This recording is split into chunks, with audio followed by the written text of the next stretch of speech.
नमस्कार दोस्तों, मैं हूं आपका दोस्त चेतन बोला और आप देख रहे हैं बोला मैकटेक। आज की इस वीडियो में जो बात करेंगे वो होगा थ्रॉटल बॉडी के बारे में। थ्रॉटल बॉडी क्या है, उसके अंदर क्या क्या इश्यूज आते हैं, उसके अंदर जो दिक्कतें आती है उसकी वजह से क्या क्या मतलब चीज़ें खराब हो सकती है, फिर आपको कैसे पता चलेगा कि थ्रॉटल बॉडी में इशू है। तो और उसके बाद हम ये भी बात करेंगे उसको ठीक कैसे किया जा सकता है। तो प्लीज इस वीडियो को अंत तक जरूर देखना। चैनल को सब्सक्राइब नहीं किया तो प्लीज चैनल को सब्सक्राइब कर देना।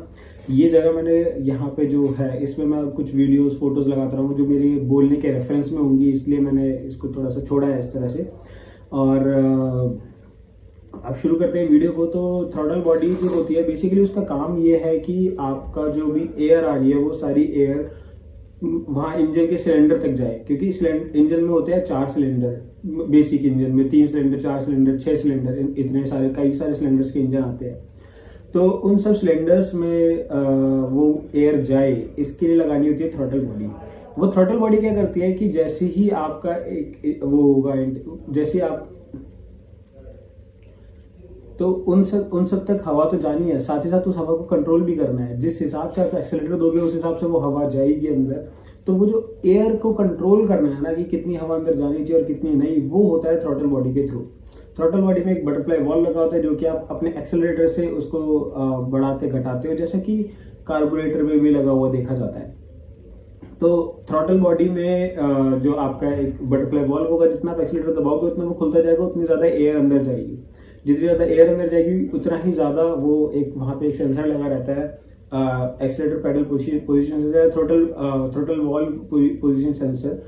तो वो क्या करता है, वो पोजीशन को सेंस करता रहता है। जितना ज्यादा वो खुलता है इसका मतलब आप उतना ज्यादा अच्छे से एक्सेलरेटर पेडल को दबा रहे हो, इसका मतलब उसे उतना ज्यादा फ्यूल देना है। तो इस हिसाब से वो चलता है कि आपने जैसे एक्सेलरेटर पेडल दबाया उतना ज्यादा वो बटरफ्लाई वॉल्व खुला, उतना ज्यादा सेंसर ने सेंस किया, उस हिसाब से उतना ज्यादा वो फ्यूल इंजेक्ट करेगा इंजन के अंदर, क्योंकि हवा ज्यादा आने वाली है, फ्यूल भी ज्यादा आए और ज्यादा अच्छा हमारा कंबशन हो, ज्यादा पावर हमें मिले। तो इस हिसाब से ये जो इसका इलेक्ट्रॉनिक्स वाला सेंसर वाला सिस्टम है वो काम करता है।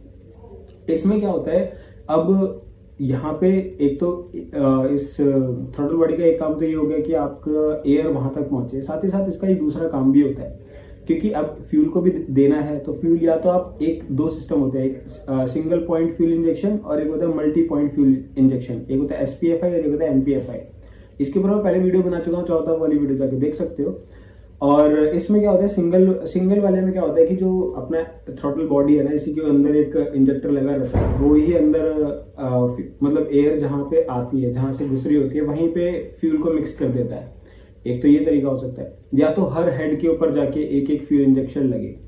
अब जो सिंगल पॉइंट फ्यूल इंजेक्शन होता है उसमें थोड़ी से इश्यूज आने के मतलब ज्यादा अच्छी परफॉर्मेंस नहीं मिलती है, इसलिए बनाए गए मल्टी पॉइंट फ्यूल इंजेक्शन। वो क्या करते हैं, जहां पे पिस्टन है, जहां पे सिलेंडर है, सिलेंडर पे हवा तो पीछे से आ रही है थ्रॉटल बॉडी से, जहां से हवा आ रही है वहीं पे आके आपने लास्ट में जहां इंजन में घुसने से जस्ट पहले आपने इंजेक्टर लगा दिया और वहां पे फिर इंजेक्शन होगा और वहां पे एयरफ्यूल मिक्सचर बनेगा और फिर जाके वो अपना जो कंबशन होगा वो हो पाएगा।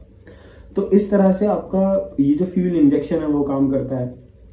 अब बात करते हैं थ्रॉटल बॉडी में क्या क्या इश्यू आ सकते हैं। तो थ्रॉटल बॉडी में मेजरली जो इश्यूज आ सकते हैं वो होता है थ्रॉटल बॉडी गंदी हो जाती है, क्योंकि एयर आ रही है, बाहर से एयर आ रही है, फिल्टर जरूर लगा होता है, लेकिन वो फिल्टर भी बहुत ज्यादा डस्ट को कई बार नहीं रोक पाता है। अगर आप मडी एरिया में चले जाओ तो वहां पे फिल्टर जल्दी चोक हो जाता है और मतलब डस्ट कहीं ना कहीं से अंदर आ सकती है, कुछ ना कुछ पार्टिकुलर मैटर्स जो है वो अंदर आ जाते हैं। तो क्या होता है, थ्रॉटल बॉडी गंदी हो जाती है, कुछ इस तरह की हो जाती है। मैं यहाँ पे फोटो लगाता रहूंगा, आपको दिखता रहेगा। तो वो जो थ्रॉटल बॉडी गंदी होने लगती है उसके अंदर पार्टिकुलर मैटर जमा हो जाते हैं, और जब भी हमारे फ्यूल के साथ फिर वो एयर के साथ जब वो अंदर आते हैं तो उसमें इश्यूज ये आते हैं कि आपका फ्यूल के साथ साथ वो पार्टिकुलेट मैटर भी जलने की कोशिश करते हैं, वो आपके कई सारी परफॉर्मेंस को यूज कर लेते हैं। आपकी जो परफॉर्मेंस इंजन को चलाने में लगनी चाहिए थी वो जाके लग जाती है आपकी उस डस्ट पार्टिकल को जलाने में। तो वो कई सारी आपकी एक तो परफॉर्मेंस लॉस मिलेगा आपको, और आपको कई बार ऐसा होगा कि ज्यादा क्लॉग हो जाएगा। तो आप मान लेते ज्यादा अंदर डस्ट पार्टिकल जमा हो चुका है, बहुत ज्यादा चलाते हो आप गाड़ी को, बहुत ज्यादा चलने के बाद आपकी गाड़ी में वो थ्रॉटल बॉडी में अगर डस्ट जम जाती है तो आपको सेंसर है, वो सेंसर भी कई बार डेटा नहीं ले पाता सही से, तो फिर आपका सारा फ्यूल इंजेक्शन इतना अच्छा नहीं होता, आपको परफॉर्मेंस खराब मिलने लगती है। और ये कई बार क्लॉक कर देता है कई जगह से, मतलब आपको जो बटरफ्लाई वॉल्व है वो, जैसे मान लो बटरफ्लाई वॉल्व इधर आके लगता है, वो रास्ता बंद करता है, तो आपका अगर वहां पे डस्ट पार्टिकल है तो वहां पे वो सही से बंद भी नहीं कर पाता है एयर फ्लो को। तो कई सारे इश्यूज आ सकते हैं इसके अंदर। कुछ इश्यूज मैं अभी आपको थोड़ा सा देख के बता देता हूँ। तो आपको कई सारे साइंस मिलने लग जाएंगे इससे कि क्या क्या चीजें हो सकती है जिससे पता चले कि हाँ शायद थ्रॉटल बॉडी खराब होगी। तो जैसे कि आपका पावर अगर आपको कम मिलने लगी, जैसे मैंने अभी बताया था कि पावर कम मिलने लगती है क्योंकि वो डस्ट पार्टिकल में एनर्जी जाने लगती है उसको गर्म करने में, उसको जलाने के अंदर। दूसरी चीज इकोनॉमी, मतलब आपका जो तेल मतलब फ्यूल इकोनॉमी कम हो जाएगी, जो आपकी माइलेज है वो आपको कम मिल जाएगी क्योंकि वैसे ही है, क्योंकि जो आपकी एनर्जी गाड़ी को चलाने में लगनी चाहिए थी वो आपको उस डस्ट पार्टिकल को और जो भी गंदगी है उसको चलाने में लग जाती है। आरपीएम फ्लक्चुएट कर सकते हैं, कभी कभी डस्ट पार्टिकल आएगा, कभी नहीं आएगा। तो कभी कभी वो जो आपको आरपीएम फ्लक्चुएशन मिलेगा ना कि एक स्मूथ कंबशन नहीं हो रहा है, क्योंकि कभी कभी डस्ट पार्टिकल आ जाते हैं, कभी कभी नहीं आता है, कभी कभी वो गंदगी इंजन के अंदर आते हैं, कभी कभी नहीं आते, कभी कभी फ्लो सही से नहीं हो पाता है उस थ्रॉटल बॉडी से। फ्लो भी कई बार सही नहीं हो पाता। जब डस्ट पार्टिकल मान लेते हैं एक मैनिफोल्ड पे डस्ट पार्टिकल लग गया तो वहां पे फ्लो सही से नहीं हो पाएगा, वही एक रीजन बन जाएंगे। और कई सारी चीज हो सकती है, इलेक्ट्रिकल प्रॉब्लम, जैसे कि आपका सेंसर काम नहीं कर पाएगा क्योंकि उसके ऊपर डस्ट चिपक गई होगी, जैसे कि मैंने बताया आपको।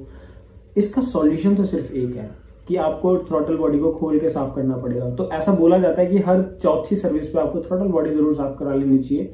जब भी आप, जैसे मैंने अभी 4 बार सर्विस करा लिया, तो चौथी बार मैं अपनी थ्रॉटल बॉडी साफ करा लूंगा, फिर अगली चौथी बार मैं थ्रॉटल बॉडी साफ कराता रहूंगा। तो ये time to time throttle body साफ होती रहेगी ना, तो आपको कभी ये प्रॉब्लम्स नहीं देखने को मिलेगी। इससे लेटर ऑन इफेक्ट क्या होता है, जैसे आपके डस्ट पार्टिकल जो अंदर आ रहे हैं, एयर फिल्टर तो साफ करना जरूरी है ही है, साथ ही साथ ये मैं आपको रिमाइंड करा दूं। तो जो डस्ट पार्टिकल आपके अंदर घुस के आ गए हैं इंजन के अंदर, वो कहीं ना कहीं आपके स्पार्क प्लग में जाएंगे, इंजन के जो अंदर सिलेंडर है, सिलेंडर के अंदर कहीं कहीं चिपक जाएंगे, जो नहीं जल पाएंगे, और एफिशिएंसी लॉस तो हो ही रहा है। तो ये सब चीजें क्या होगा, एक कम्युलेटिव इफेक्ट डालेंगी कि आपके लॉन्ग रन में खर्चे बढ़ जाएंगे, आपका इंजन भी ज्यादा घिसेगा, वेयर टियर भी ज्यादा होगा। तो इसलिए फायदेमंद ये है कि हम रेगुलरली इसको भी सही कराते रहे, साफ कराते रहे, तो हमारे लिए बहुत अच्छा होगा। उम्मीद करता हूँ वीडियो समझ में आई होगी। अगर वीडियो अच्छी लगी तो प्लीज वीडियो को अपने दोस्तों शेयर जरूर करना। चैनल को सब्सक्राइब नहीं किया तो प्लीज चैनल को सब्सक्राइब कर देना। धन्यवाद दोस्तों मेरी वीडियोस को देखने के लिए। यूं मेरी वीडियोस को देखते रहिए, शेयर करते रहिए, सब्सक्राइब करते रहिए, बस इतना ही। धन्यवाद दोस्तों।